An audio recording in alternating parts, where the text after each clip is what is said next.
Welcome to Channel 5 News.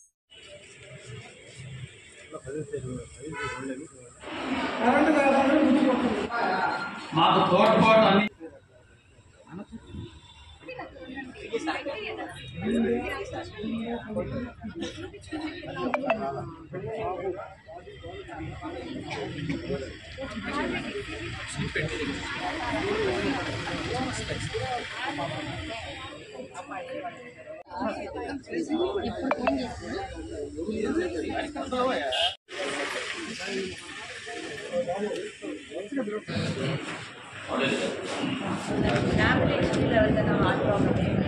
Heart problem heart attacks కానీ stent వేసుకొని అట్లా ఏమి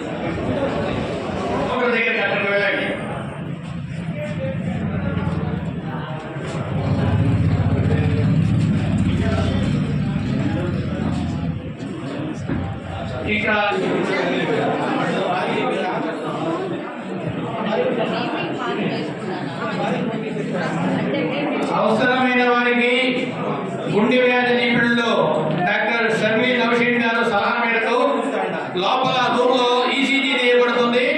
ఇది కూడా గమనించాల్సిందిగా కోరుతున్నాం.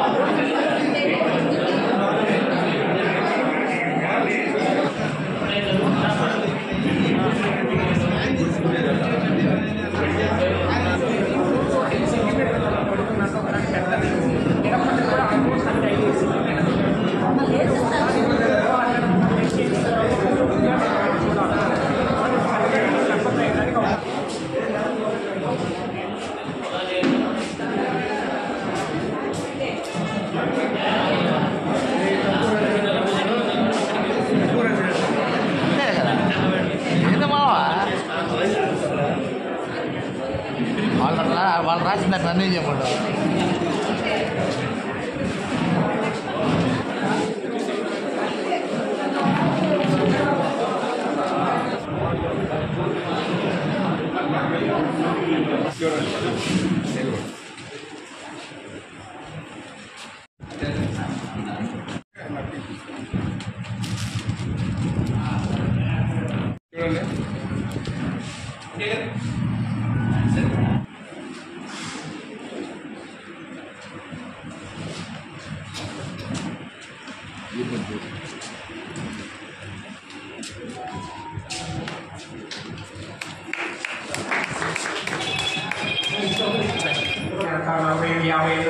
ఉన్నారు మోస్ట్లీ.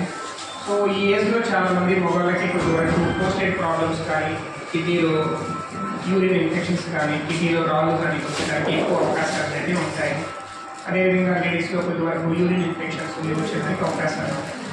సో ప్రధానంగా ఈ కిడ్నీ ప్రాబ్లమ్ని నివారణకి మెయిన్గా మనం కొన్ని మార్గాలు అయితే సూచించవచ్చు.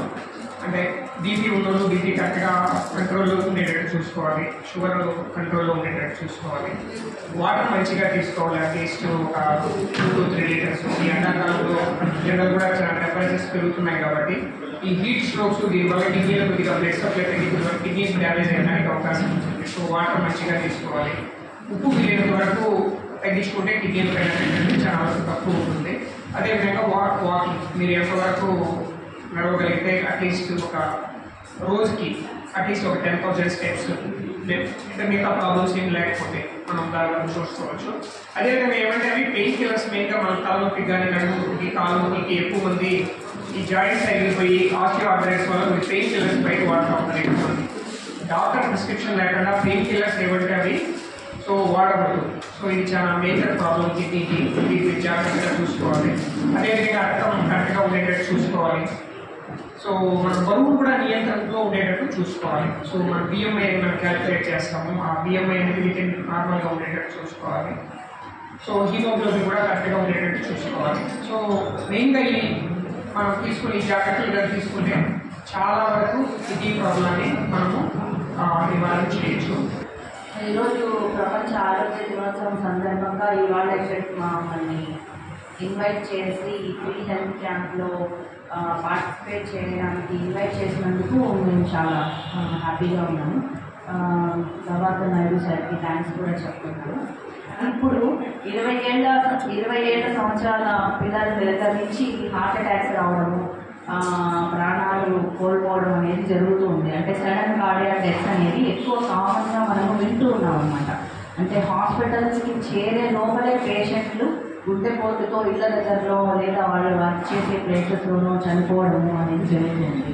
ఇది ముఖ్యంగా ఎందుకు జరుగుతుంది అంటే కొన్ని సడన్గా వచ్చేవి మనం చెప్పలేము, కానీ కొన్ని గ్యాస్ కంప్లైంట్ లాగా ప్రెజెంట్ అవుతాయన్నమాట.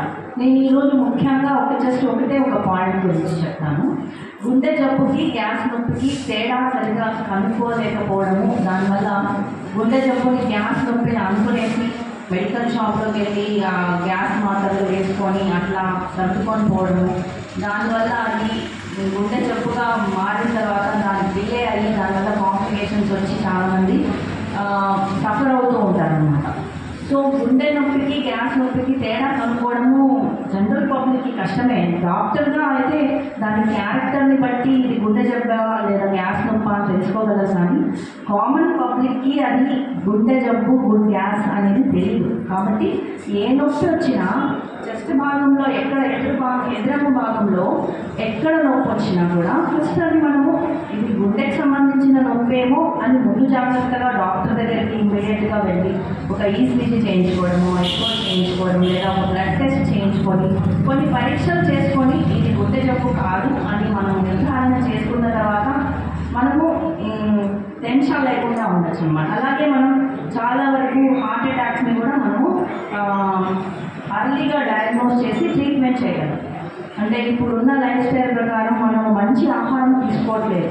అంటే అన్నీ బయట హోటల్స్లో ఎక్కువ తినడము, జంక్ ఫుడ్ తినడము, ఎక్కువ శాతం బయట తినడము, ఇంట్లో చేసిన ఫుడ్ తక్కువగా తినడము, ప్లస్ ఆఫీస్లలో వాటిలో వర్క్ చేసే వాళ్ళు స్ట్రెస్కి ఎక్కువగా గురి కావడము, దానివల్ల బీపీలు షుగర్లు రావడము, కొలెస్ట్రాల్ పెరిగిపోవడము, ప్లస్ ఫిజికల్ యాక్టివిటీ లేకపోవడం వల్ల రెగ్యులర్గా వ్యాయామం కానీ ఏదో రకమైన వ్యాయామం లేకపోవడం, దానివల్ల అధిక బరువు పెరిగిపోవడం, దానివల్ల గుండె జబ్బులు రావడము, ఇట్లాంటివన్నీ కూడా. ఇవన్నీ కాకుండా కొన్ని అలవాట్లకు బ్యాడ్ హ్యాబిట్స్ అనేవి ఉంటాయి కొంతమంది, స్మోకింగ్, ఆల్కహాల్ ఇట్లాంటి హ్యాబిట్స్ కూడా ఉండటం వల్ల కూడా గుండె జబ్బులు రావడానికి ఎక్కువగా కారణాలు కావచ్చు. కాబట్టి నా పేరు డాక్టర్ నితేష్ పగడాల, సర్జికల్ గ్యాస్ట్రోఎంట్రాలజిస్ట్. అంటే కడుపుకు సంబంధించిన ఆపరేషన్స్ అన్నీ చేయగలిగే విభాగం అండి. మనం తీసుకునే ఆహారం బట్టి మన ఆరోగ్యం అనేది ఆధారపడి ఉంటుందండి. ఎలాంటి ఆహారం మనం తీసుకుంటున్నాము అనేది మనము ప్రతిసారి మన బాడీ ఇచ్చే సిగ్నల్ని గుర్తుపెట్టుకొని గమనిస్తూ జాగ్రత్తగా కనుక తీసుకోగలిగితే చాలా వరకు బాడీలో ఇంకా ఏ అనారోగ్యాన్ని మనం దూరం చేయగలుగుతామండి. అట్ ద సేమ్ టైం మా దగ్గరికి వచ్చే పేషెంట్స్లో తరచుగా ప్రతి కడుపులో వచ్చే ఏ ఇబ్బంది అయినా సరే గ్యాస్ ట్రబుల్ అన్న ఒక మాటతో కొట్టిపారేస్తుంటారండి. సో కడుపులో కేవలం గ్యాస్ట్రైటిసే కాకుండా బోల్డైన అవయవాలు ఉంటాయి. Liver, pancreas, biliary ducts, gall bladder, intestines, పేగులు ఇవన్నీ కూడా ఉంటాయండి. కాబట్టి కడుపులో ఏ నొప్పి వచ్చినా ప్రతిసారి అది గ్యాస్ ట్రబుల్ అని మాత్రమే అనుకోవడం, కొన్నిసార్లు మనం ఎర్లీగా ట్రీట్మెంట్ తీసుకుంటే నయం చేసుకోగలిగే ప్రాబ్లమ్స్ని మిస్ అవుతూ ఉంటామండి. సో ఎప్పుడు కూడా కేవలం ఇది గ్యాస్ ట్రబులే అన్న ఒక మాటతో మనము నిర్లక్ష్యం చేయడం కరెక్ట్ కాదు. ఇంకొక సెట్ ఆఫ్ పేషెంట్స్ ఏంటంటే సంవత్సరాల తరబడి పరకడు మాత్రలు వాడుతూ ఉంటారండి. ఈ గ్యాస్ ట్రబుల్ నాకు ఈ మాత్ర వాడితేనే నాకు డే గడుస్తుంది, నేను ఏమన్నా ఆహారం తీసుకోవచ్చు, అన్నీ తినగలుగుతాను ఈ మాత్ర వాడితే అన్న అపోహలో ఉంటారు. ఇది కేవలం అపోహ మాత్రమే. ప్లస్ ఈ మాత్రల వల్ల ఏంటంటే చాలా సైడ్ ఎఫెక్ట్స్ కూడా ఉంటాయండి. సో ఎప్పుడు కూడా డాక్టర్ నిర్దేశించిన సమయానికి మించి ఈ పరగడు మాత్రలని వాడకపోవడమే మంచిదండి. ఎక్కువగా వాడుతున్న వాళ్ళలో త్వరగా బోన్స్ అరిగిపోవడం కానీ, కొన్ని ఎలక్ట్రోలైట్ డిస్టర్బెన్సెస్ కానీ, కొన్ని రకాల కడుపులో క్యాన్సర్స్ రావడం కానీ కూడా జరుగుతూ ఉంటుందండి. మన కడుపులో కొంత యాసిడ్ ఉంచాలండి. అది మనకి అలా యాసిడ్ ఉండడం వల్ల కొన్ని రకాల బాడీలో ఫంక్షన్స్కి, డైజెస్టివ్ ఫంక్షన్స్కి అది హెల్ప్ అవుతుంది. మనం ఎప్పుడైతే దాన్ని పూర్తిగా ఈ ట్యాబ్లెట్స్ నిరవధికంగా సంవత్సరాల తరబడి వాడుతూ దాన్ని యాసిడ్ని పూర్తిగా కిల్ చేస్తాము బాడీలో, సో దానివల్ల వచ్చే ఇబ్బందులు కూడా ఉంటాయండి. సో కానీ స్వచ్ఛంద సంస్థలు అన్నీ కూడా ఈ ఆరోగ్య కార్యక్రమాల్ని విశేషంగా నిర్వహిస్తూ ఉంటాయి. మా స్టేట్ గవర్నమెంట్ పెన్షన్ అసోసియేషన్ ఇది కేవలం పెన్షన్ల యొక్క సమస్యలే కాకుండా సమాజానికి ఉపయోగపడేటువంటి అనేక కార్యక్రమాలు చేస్తూ ఉంటాం. ప్రధానంగా పేదలకు ఉచిత సరుకులు పంపిణీ కానీ, అదేవిధంగా ఉచిత బెడ్షీట్స్ కానీ, కొన్ని స్కూళ్ళకు వెళ్ళి వాళ్ళకు టెస్ట్ కండక్ట్ చేసి ప్రైజెస్ డిస్ట్రిబ్యూషన్ కానీ, హెచ్ఐవి కేంద్రానికి వెళ్ళి అక్కడ వాళ్ళ బాగోగులు పరిశీలించి వారికి అవసరమైనటువంటి సదుపాయం కలిగించడం కానీ, అదేవిధంగా మహిళల అభ్యున్నత కోసం 25 మందికి కుట్టు మిషన్లు 4 నెలల ట్రైనింగ్ ఇచ్చి వాళ్ళకి ఇవ్వడం అనేటువంటిది కూడా ఒక మా స్టేట్ గవర్నమెంట్ పెన్షన్ అసోసియేషన్లో ప్రధానంగా మేము నిర్వహించడం జరిగింది. మరొకసారి ఈ 5